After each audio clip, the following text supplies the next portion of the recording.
Hi guys, Mujeeb.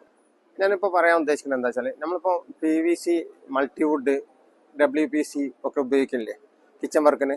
അതിനെക്കാട്ടി കൂടുതൽ screw holding capacity ഉള്ള ഏറ്റവും ബെറ്റർ ആയിട്ട് ചെയ്യാൻ പറ്റുന്ന ഒരു സാധനമാണ് മഡ് ബോർഡ് എന്ന് പറഞ്ഞ സാധനം. അത് നമുക്ക് ഏത് ഫിനിഷിങ്ങിലേക്കും കൊണ്ടുവരാൻ കഴിയും. നമ്മൾ മൾട്ടിവുഡിന്റെ അതേ പർപ്പസിൽ ചെയ്യണ WPC ആയിക്കോട്ടെ, അതിനെക്കാട്ടിയും ഏറ്റവും കൂടുതൽ സ്ക്രൂ ഹോൾഡിങ് കപ്പാസിറ്റി ഉള്ള ഒരു ബോർഡാണ് മഡ് ബോർഡ് എന്ന് പറഞ്ഞ സാധനം. ആ മഡ് ബോർഡിനെ പറ്റിയിട്ട് ഇപ്പോൾ ഇന്ത്യയിൽ തന്നെ വേറെ എവിടെയും അത് അവൈലബിൾ അല്ല എന്നാണ് നമുക്ക് തന്നെ പാർട്ടി പറയുന്നത്.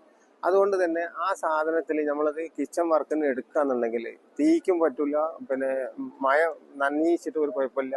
ഈ WPC-നെക്കാട്ടിയും സ്ട്രോങ് സാധനം ഏകദേശം ഈ WPC-ന്റെ റേറ്റിന് തന്നെ നമുക്ക് കിട്ടാവുന്നതാണ്. നമുക്ക് ഏത് ഫിനിഷിങ്ങിലേക്കും വരുത്താൻ പറ്റിയ രീതിയിൽ നമുക്ക് മാറ്റ് ഫിനിഷിങ്ങിലാണ് മാറ്റ് ഫിനിഷിങ്, ഗ്ലോസി ഫിനിഷിംഗ് ആണ് ഗ്ലോസി ഫിനിഷിങ്, ഗ്രാനൈറ്റിന്റെ കളറിൽ വേണമെങ്കിൽ വരെ നമുക്ക് എന്ത് ചെയ്യാൻ പറ്റും, അത് ഡിസൈൻ ചെയ്തെടുക്കാൻ പറ്റുന്നത്. അപ്പോൾ അങ്ങനത്തെ പ്രൊഡക്റ്റായിട്ട് ബന്ധപ്പെടാൻ വേണ്ടിയിട്ട് നമ്മൾ താഴെ കൊടുക്കുന്ന നമ്പറിൽ നിങ്ങൾ എന്ത് ചെയ്യുക, ഒന്ന് കോൺടാക്ട് ചെയ്യുക. ഓക്കെ.